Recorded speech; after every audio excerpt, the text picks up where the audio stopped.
E aí, gente, Anessa, esse aqui, episódio 68 de hoje. Eu vou tentar continuar, né?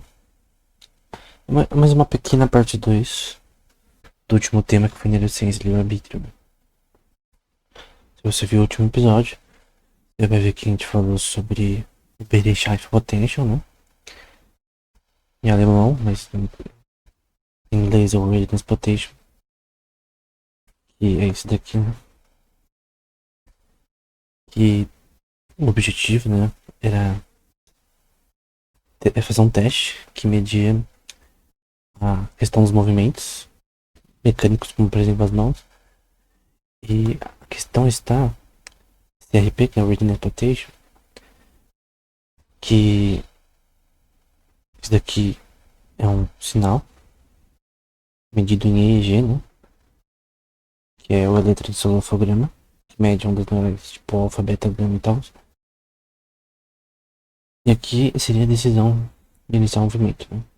Porém, a intenção consciente de iniciar o movimento seria posterior a essa decisão neural. No sentido que a decisão neural precede a intenção consciente. Qual era a interpretação do cara chamado Libet, né? Que é importante, ele é muito importante para essa pesquisa de consciência e tal. A interpretação incorreta dele, que falamos no último episódio, é que esse W, né, que é a intenção da consciente de mover a mão é posterior a esse RP. A gente viu que na verdade tem exemplos de pessoas que movem esse W para cá, porque essa questão do W é uma interpretação, no caso do Libet, né? Interpretação incoerente, na verdade. Se a gente tirar esse W aqui, na verdade vai dar tudo certo, porque o RP existe. Então, parece que existe, quando a gente vai fazer movimentos, meio que uma forma de até prever um movimento com base nesse RP, movimentos específicos, que são anteriores ao movimento em si. Como eu disse, eu estou movendo minhas mãos aqui, eu tô movendo de forma totalmente livre. Agora, vários RPs estão acontecendo constantemente. Mas eu não. Esses movimentos são intencionais, são conscientes. No sentido que o W é antes do RP. Essa é a interpretação correta desse erro que a gente vê aqui. Tem uns papers que falam sobre isso. Esse, por exemplo, mostra, de forma mais visual, como o teste funciona. Né? Você tem um estímulo aqui. Você tem esses botões sendo pressionados por vários tipos de pessoas. Que vão medir aí a atividade neural das pessoas enquanto elas realizam esse movimento. Tem até um paper do Dartmouth College. Que eles fizeram tipo uma hipnose nas pessoas. Literalmente uma hipnose. Não sabe, a hipnose funciona. Por incrível que pareça.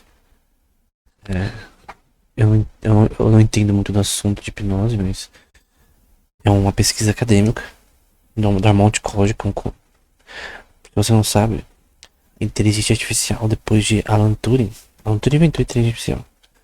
Mas depois dele, os primeiros a discutirem o tema foi o Dartmouth College. Uma conferência de verão do Dartmouth College foi os primeiros, em 1950 mais ou menos.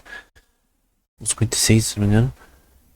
Na história da inteligência artificial, eles são muito importantes. Esse tema também é importante para inteligência artificial.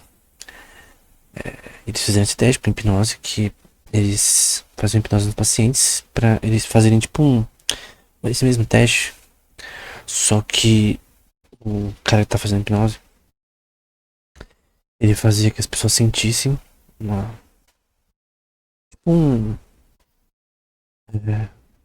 um toque ou esse tipo de uma movimentação do braço quando eles estavam fazendo esse mesmo teste. E eles até mentiram, né? Falando pra cada participante que eu queria sentir era algo vindo do experimento.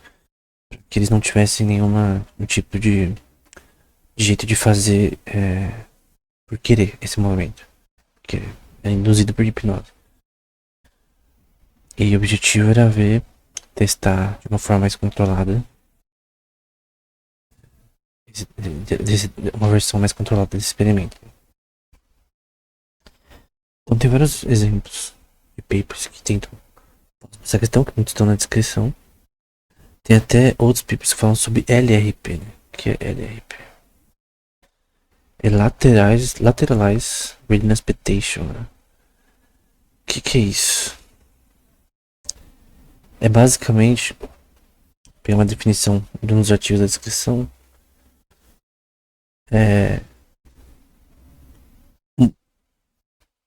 ele também é um tipo de RP.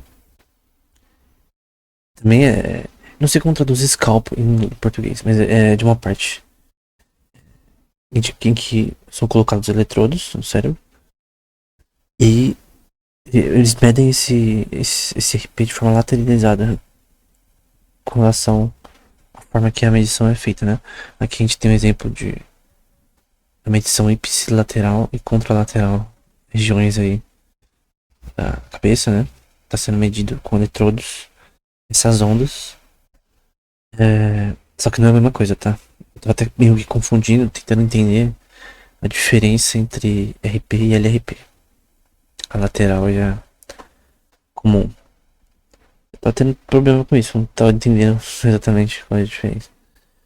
Parece que o LRP precede o RP, pelo menos essa interpretação que eu vi. Eu achei a mais, assim, claro. O LRP provavelmente ele precede esse Readiness Potential. Pra gente ficar claro, o RP seguiria assim, o LP poderia acontecer anteriormente ao RP. Enfim, outra forma de Readiness Potential. Então, essas duas questões são importantes. Como eu disse anteriormente, essas questões do RP acontecem no SMA, que é a área motora suplementar, ali no córtex frontal dorsomedial, normalmente. E que é importante nesse caso, como ela faz parte da área motora, obviamente faz parte dessa questão. E também a área pré-SMA, né, que é a área motora suplementar prévia. Talvez seja a melhor forma de traduzir isso, né? Em português. Qual é a questão aqui? Toda a nossa discussão estava em o que isso tem a ver com livre-arbítrio, né, e consciência. Como eu disse no último episódio, na minha opinião, nada. Tipo, não tem como você nem generalizar isso daqui pra cognição no geral. E toda a interpretação de limite desse contexto tá errada. Tem um paper, tá na descrição também. Tem outra imagem que eu vou mostrar. Olha essa imagem aqui, se não me engano. Esse mesmo. Do Weimer. Tem uns gráficos bem feios nesse paper, no personal, mas enfim, esse pelo menos tá mais ou menos. A gente tem aqui os eletrodos. Se você nunca viu um EEG, você pode pôr no YouTube, né? Não é uma tecnologia nova, né? Tipo uma coisa que você coloca com eletrodos ao redor da cabeça e ele mede sua atividade neural, e ondas alfa, beta, gama e tal. Esses alfa, beta, gama é a forma que essa onda tem. Então são ondas diferentes. Que são ondas eletromagnéticas que que seu cérebro produz. Obviamente o EEG ele é muito superficial. Ele não entra nas partes mais profundas da atividade neural. Tanto que para você ter uma versão mais acurada do EEG, você precisa abrir a cabeça, né? O médico, né? Tira o crânio, a parte de cima, a dura, que é a parte que envolve o cérebro, uma camada, né? E eles têm que cortar por seções ali, sem tocar em veias e coisas do tipo. Nervos, quer dizer. E colocar eletrodos em partes específicas do cérebro. Normalmente pode ser uma camada de eletrodos, como se fosse um quadradinho que tem vários eletrodos. Acho que tem um episódio que eu mostrei. Ou um específico, tipo, o Single Electrode Recorder, né? Que é bem específico. Essa que eu falei anteriormente é Transcranial Magnetic Stimulation, né? Se não me engano. Mas enfim, você pega esses eletrodos e mede atividade neural. Nesse caso, de forma superficial. Aqui é o RP, aqui é o LRP. Que mede desempartes diferentes, no caso. Do cérebro. Aí tem também essa imagem aqui interessante, que ele analisa vários papers sobre o tema. Aqui, por exemplo, que RP provavelmente não necessariamente são relacionados a movimentos voluntários.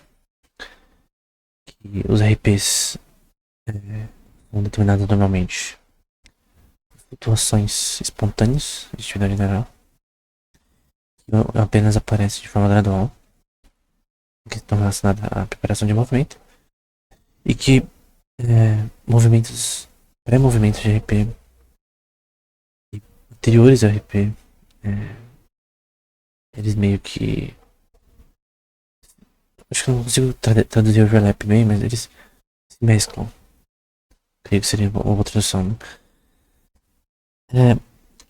Todas essas opiniões são importantes, mas no geral o RP é sim a forma correta de medir em alguns movimentos específicos previamente o movimento. Mas não necessariamente assim dos. Não tem como generalizar para dizer que a consciência vem de pré-movimentos do nosso. Vindos de RP, né? Enfim. Tem outro aqui que RPs robustos ocorrem na absência de movimentos. Então que o Readiness Potential poderia acontecer. Aqui todos esses estudos podem estar errados também. Então aqui são só algumas colocações que devem ser analisadas, né? Mas não necessariamente todos esses estão certos, até porque eles se contradizem até certo ponto. Mas aqui, RPs robustos ocorrem na absência de movimentos também. Tem aqui esse gráfico que mostra o RP decisão e movimento, outro só com decisão, entre aspas, decisão. Tem aqui outros RPs que acontecem mais cedo, no intervalo mínimo. E uma mais interessante de 2019. Quando nós achamos RPs esperados para decisões arbitrárias, né, que você escolhe, eles eram, na verdade, bem. Eles não existiam para decisões deliberadas. Fazendo a diferença entre RP arbitrário. Não sei o significado da palavra arbitrária. Deliberado que você faz por querer, né? Por você mesmo. Não vi significado. Realmente não sei o significado de arbitrário. Baseado em escolha randômica ou pessoal sem nenhuma razão ou sistema.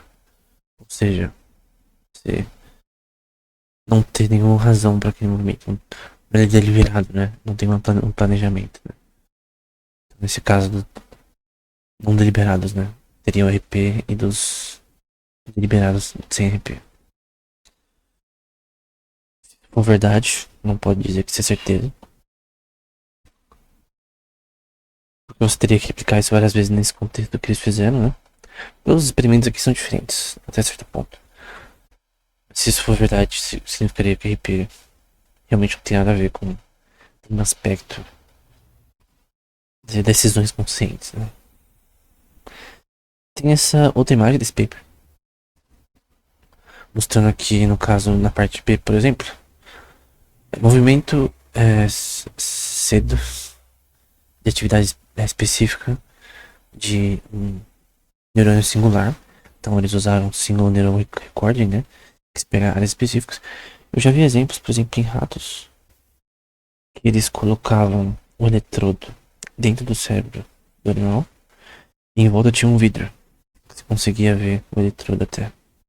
Poderia ser esse exemplo no caso de macaquinho, né? Eles fizeram experimento e medido na parte do SMA, né? Que a gente viu anteriormente, que tá medindo aqui.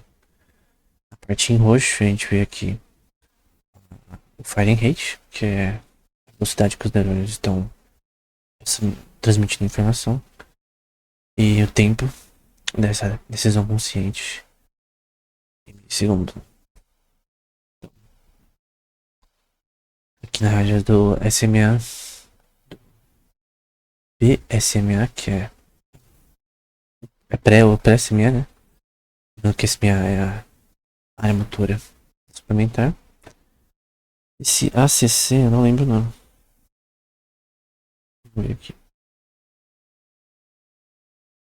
AC, CR, neuro.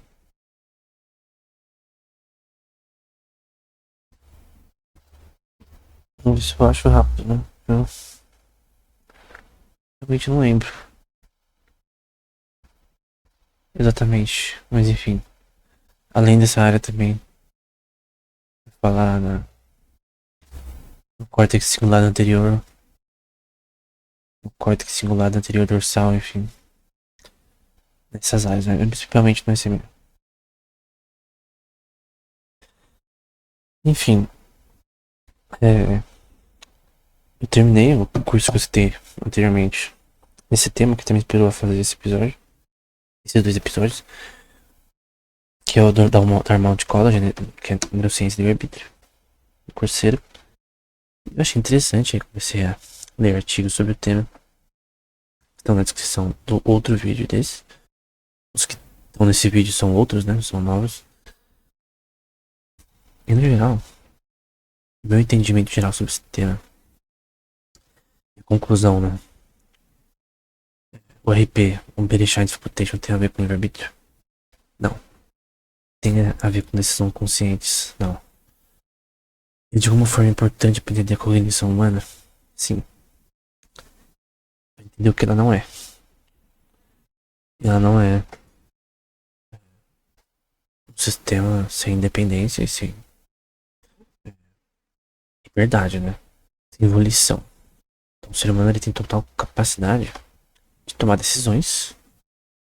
E mesmo que esse ser humano esteja transtornado por bebidas ou problemas psicológicos e tal, a extensão da sua liberdade é muito grande ao ponto de ser inerente da sua consciência. Então, eu creio que é errado uma pessoa não ser responsabilizada por um ato que ela cometeu, que ela é considerada uma pessoa com problemas psicológicos, coisas do tipo, né?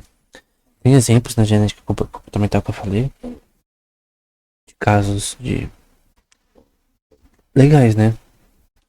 Pessoas cometeram um crime e essas pessoas tentaram inocentar ela com base num tipo de, eu acho que XY. Era uma parte de cromossomo a mais, não era a parte que causa síndrome de Down, era, deixa eu ver se eu acho aqui, eu acho que é XY síndrome.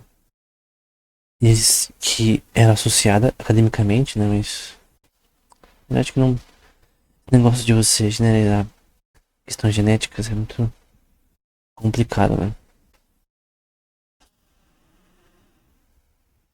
Não sei se eu fiz YY, que é um cromossomo a mais, né? XX, tipo a gente tem 22 cromossomos, alelos do seu pai e da sua mãe, que juntos vão fazer você, né? E a sua neurogênese na forma que você vai ser. Você foi criado no útero, né? O XX. E também tem o XX, que é mulher, né? E XY homem. Tem casos de que você tem um Y a mais.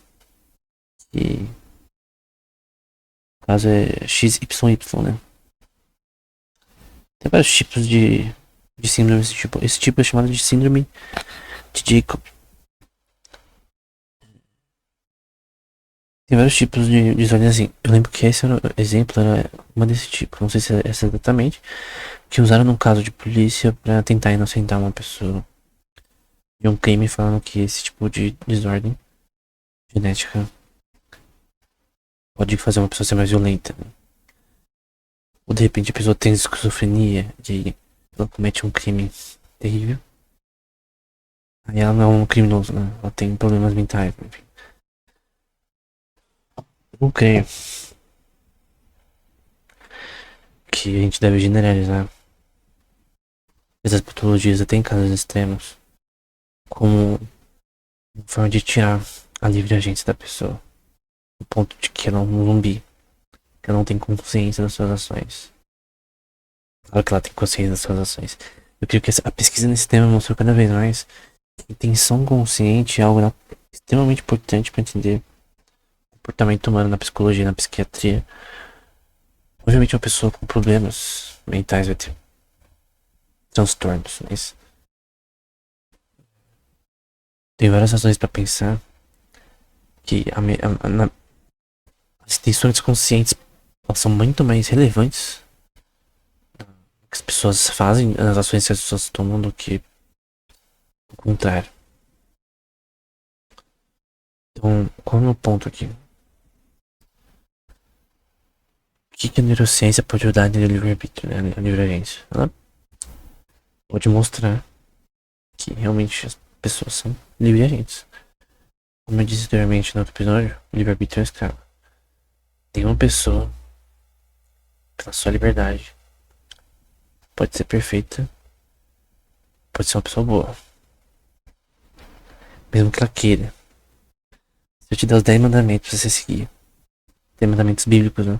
E falar, ó, se você seguir isso daqui por um mês, um ano, você é uma pessoa boa. Você vai ver que você não vai conseguir seguir. Mesmo que você concorde com eles, mesmo que você queira. Então, tem aspectos morais e éticos do livre-arbítrio, né? Que se tornam um escravo. As pessoas são escravas da sua própria liberdade. É por isso que Cristo veio, né? Pra usar a liberdade real, né? Nos libertar do nosso livre-arbítrio. Nossa liberdade nos torna um escravo. O pecado, no caso, né? Então, que neurociência nos ajuda nessa questão? Ela nos ajuda a entender a extensão da liberdade e o quanto ela pode ser limitada em vários tipos de pessoas. Seja pessoas com problemas psicológicos ou com dependências químicas e coisas do tipo. E que a divergência existe e que o RP não induz a pessoa a fazer ações conscientes, né? Que essa generalização é inteiramente incorreta, né? Então, é isso. Até o próximo episódio.